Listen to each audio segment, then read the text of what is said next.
Hey guys, today I'm going to talk about MTG Finance off the Pro Tour and a few speculations that finally have come around. And first of all, I'm going to talk about Crackling Doom. Crackling Doom, I have a binder here somewhere of Crackling Dooms, Crackling Dooms, Crackling Dooms, Crackling Dooms, some Basanas too, and yes, as well as a stack of Crackling Dooms somewhere. I don't know what my stack of Crackling Dooms are.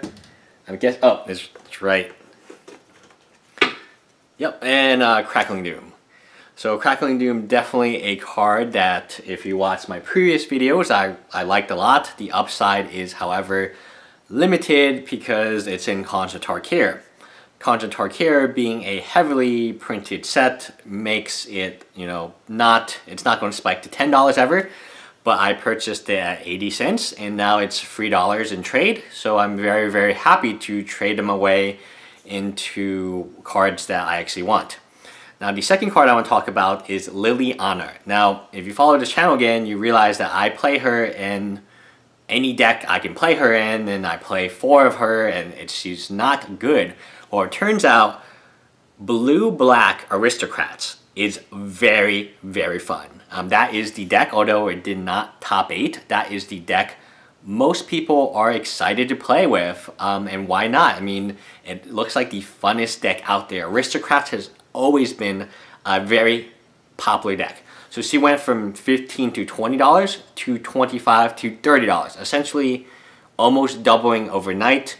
Foil copies have increased in price as well because, they're aristocrats, right? So they need to foil themselves out. I mean, this sounds very ridiculous when I say that, but typically aristocrats players like to have foil Lilianas or foil cards that they play with. That's just who they are. And you can tell from the deck title name. So Liliana in foil, that has turned out to be excellent. Definitely no complaints there.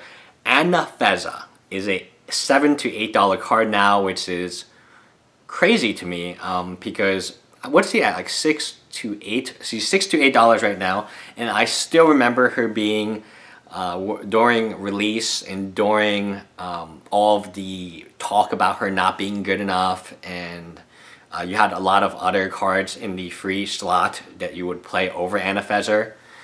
But very, very powerful card, and finally, she has doubled in price since I told you to buy her, and I just like her a lot. I've always liked Anafenza, so it's nice to see that. And then last one, Gideon. Gideon I ranked as my #1 Planeswalker. Back in that day, you could buy Gideon for $22. I think you can trade for him easily at $22. $25 is the highest I remember seeing him at. Now he's $40. He's around $38, $40. He's the real deal. When I looked at him and I looked, OB and then Kiora. Kiora, first of all, saw almost no play at all on the top tables. OB saw a little bit of play in the control. I know Reed Duke was playing him, but Gideon, that's the real Planeswalker. That's the real deal. And I'm not surprised to see him that high.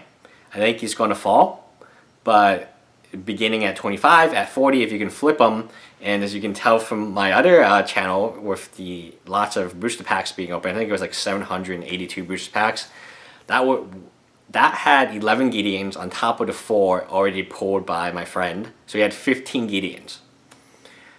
He's doing pretty well, and I think I told him to keep the Gideons. The Gideons definitely were my pick for a card that is a high price card and a high risk card, but could go up.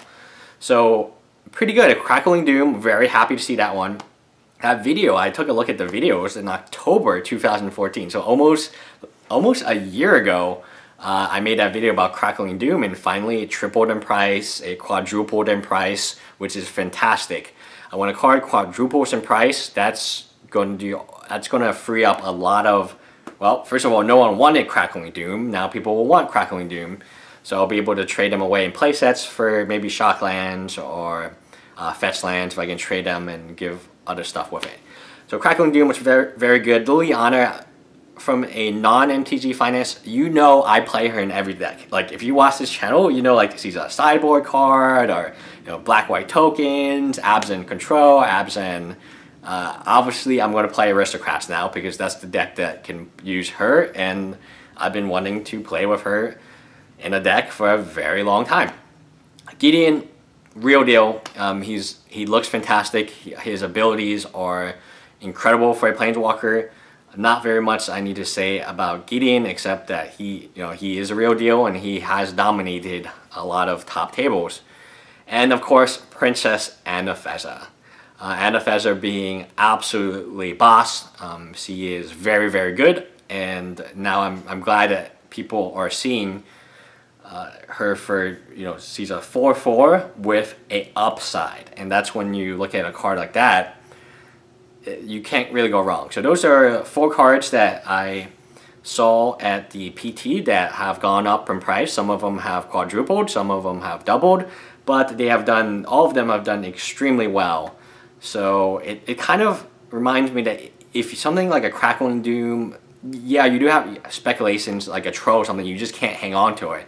But Crackling Doom, that took almost a year for it to really go up in price. But when it did go up, it tripled or quadrupled in price. And Liliana, a card that I have loved for the longest amount, and Anafenza, those 2 cards I've loved and I've played in every deck. If you watch this channel, you know I put them in every single deck, even if sometimes it makes no sense to have those cards in a deck. I'm really glad to see that Anafenza is now cemented in Absent, and instead of being an Absent Control type of deck and having to compete against Raptors and the Undergrowth Champion and stuff like that, she now has a very clean place in Absent Control, Absent Aggro, and Absent Control is a little more aggro now, as well as I think my favorite breakout card was Liliana. Really fantastic card. She found a home, and it took a while, and it took a deck that I never expected would be played, but she has a home, and her price is exactly where I've always imagined it would be. Anyway, leave a comment below if there were some cards you saw. Obviously, I picked the top 4 that were of personal interest to me, or what cards do you think that will go up in price in the future? So leave a comment below. Bye, guys.